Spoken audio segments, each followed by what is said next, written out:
Magical Mr. C. I'm at my last day of the first tour of the year, calendar year 2025 over in Ohio. Tomorrow I got 2 shows over in near Danbury, Connecticut. So it's going to be a busy next couple of days. I'm really looking forward to it. I want to take a couple of minutes. If you've made it this far in the video, congratulations, yay. Be sure and hit like if you like it. Even if you don't like it, hit like anyway. It makes me feel better. And if you're new to the channel, please subscribe. It will be mucho apreciado. So I wanted to share just a couple of thoughts. Number one, as a performer, there are 2 different types of professional magicians. Not just talking about the part-time and the full-time. I'm talking about in style and in philosophy. There are the subtle magicians and there are the skill-based magicians. Now for me, I'm heavy on the skill base, very heavy on it, and I do this for personal reasons. I want to justify wasting all of my youth in practicing. So I have this thing of, well, spend all that time, might as well not let it go to waste and show everybody what I'm doing. Hey. So I started practicing sleight of hand when I was a small child, and I kept working at it all through my teen years.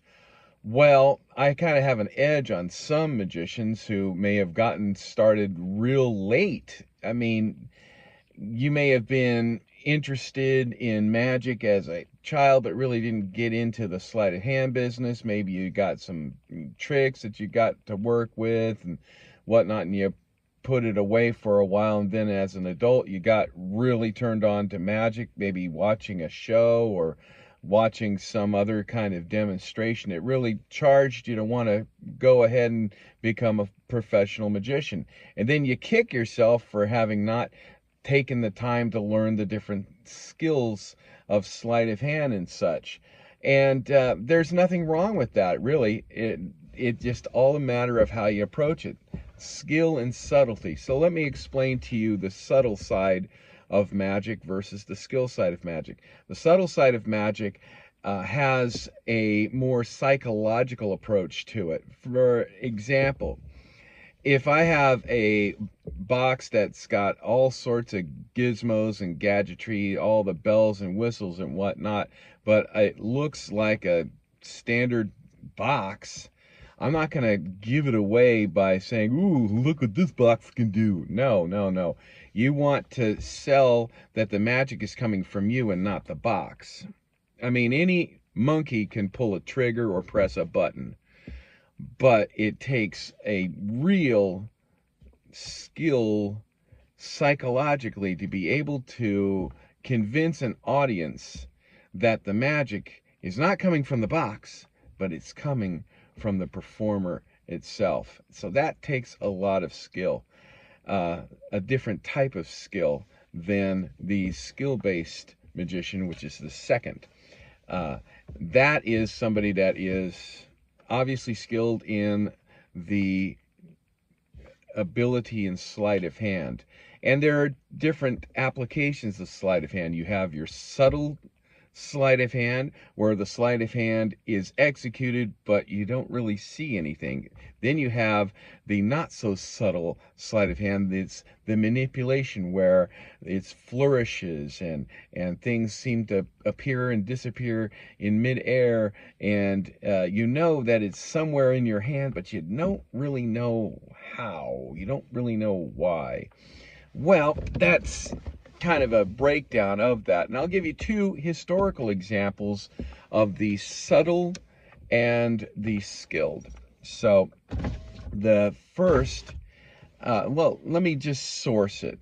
I got this from Glorious Deceptions, the biography of William Robinson Chung-Ling Soo, written by Jim Steinmeier. It's a great book. If you haven't had a chance to read it, I would encourage you to go get that book and read it. It's fabulous.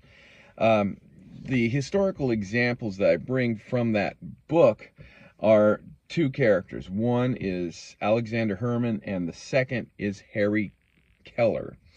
Alexander Herman and Harry Keller were rivals, and Alexander Herman was a combination of the two dynamics of both subtle and sleight, or skills heavy. He learned the skills of sleight of hand as a child from his older brother Compars, and also his dad, I believe, but mostly his older brother taught him the technical abilities of sleight of hand.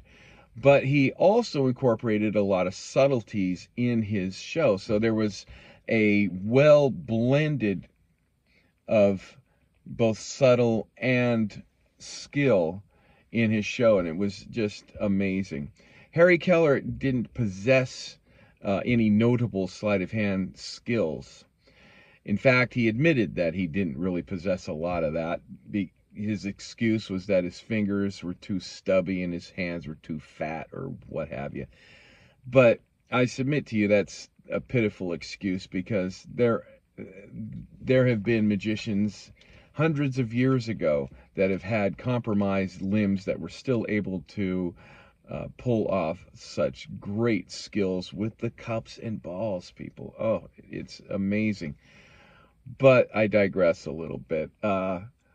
Harry Keller depended upon subtlety at all times for his act, and he compensated for his lack of sleight of hand skill by using hidden apparatus and gadgetries to come off as though he possessed great skill. It was absolutely brilliant. In fact, he was such an excellent performer in that regard that the author of The Wonderful Wizard of Oz likened the wizard based on Harry Keller. So that'll give you an idea of the effectiveness of some performers in compensating for their apparent weaknesses. So I wanted to just give you a little insight on that, and to encourage you, performers out there, to go with your skill level and try to increase it as much as you possibly can. Now, for me, I try to increase my skill level all the time, just for my own personal satisfaction. Whether I incorporate it into the act at a later point, well, that remains to be seen. Some I do, others I don't, because I'm not comfortable enough in my proficiency to be able to execute it in 100% capacity. So that's just me. Anyway, if you like what you see, once again, folks, hit that like, and if you're new to the channel, please subscribe, and I thank you very much. My name is Magical Mr. C. I hope you enjoyed the video, and we'll keep in touch, all right?